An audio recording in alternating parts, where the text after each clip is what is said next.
I followed up with a motivated seller for over 2 years before finally locking up this deal. My name ain't even on the paperwork, but I'm a major part in this flip. I found this property driving for dollars in a neighborhood called Norwood.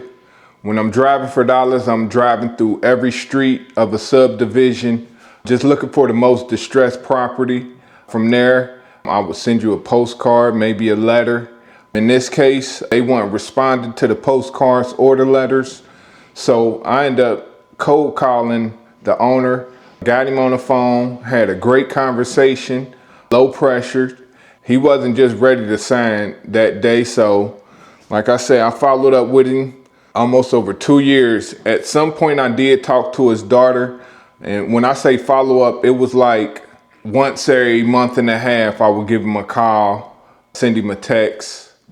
And then when I started speaking with his daughter, it became once every 3 weeks.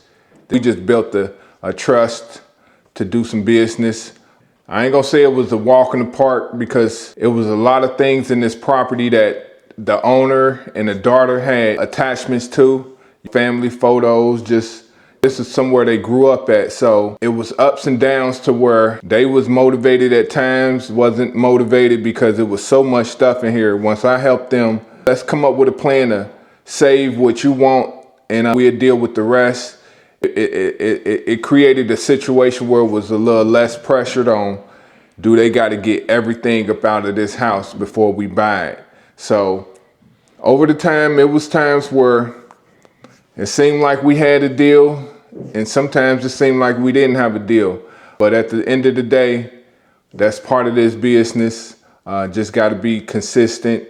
You can't be just married to the deal to where it's like, if you don't get it, it's the end of the world. At the time, I was still learning wholesaling, was getting into doing fix and flips, and I had this intent on wanting to fix and flip this property. Not just by myself, I was going to include an experienced investor, which I did. Once I got it under contract, a partner of mine, he came in, not only with the purchase, but with the rehab costs as well. We split profits on the end. This is a duplex and I'm currently standing in the first floor's bathroom. Past the $200,000 budget, we're pushing $300,000, but we got cushion in the deal to not only allow us to get back the money we got into it and make some profit as well. Currently, we're looking at listing it for $490,000. There's some comps around here that support a higher value. We like to be conservative. We know what we working with. Everything new in here, but that's the numbers we working with. And this is my third rehab. One lesson I learned is you build your trust and your connections, because people do business with people they like, they know, and they trust. That's one thing I had to overcome, is gaining somebody's trust. When we just talking to each other, we don't know each other, just one person on the other end of that phone.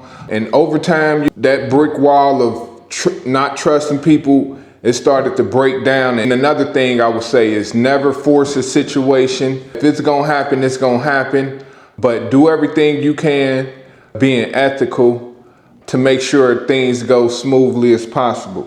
Would I do this again? Yes, I definitely would do it again. It's helping me with my career, my journey, adding value.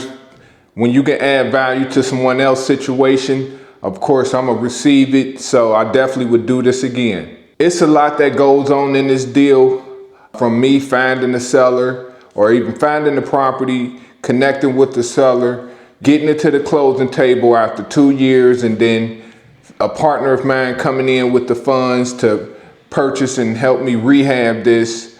It's a lot that go in, so I definitely would say one thing I will improve in is continuing to build my connections, finding HVAC guys, plumbers, roofers we had to find. So just building those type of connections is going to definitely help me in my journey further, and building relationships as well. That's one key thing. It's a lot of money out here, but the relationships that you build can be worth a lot more. Somebody out there and you in a similar situation, my thing is surround yourself with the right people, or try to connect with the right people. I always advise people to join a local RIA, that's the Real Estate Investors Association. It should be a lot of great connects in there as far as lenders, contractors, realtors, other experienced investors, just because you want to be connected with somebody who can give you the right guidance, the right feedback, ain't finna fluff you and have you out here running circles or not getting deals done. So if you want more behind the scenes flips, make sure you subscribe to my channel. If you ever want to partner up on a deal like this, hit me with a DM or leave it in the comments. Question: would you have stuck with the lead for over 2 years to get the deal done? Leave it in the comments.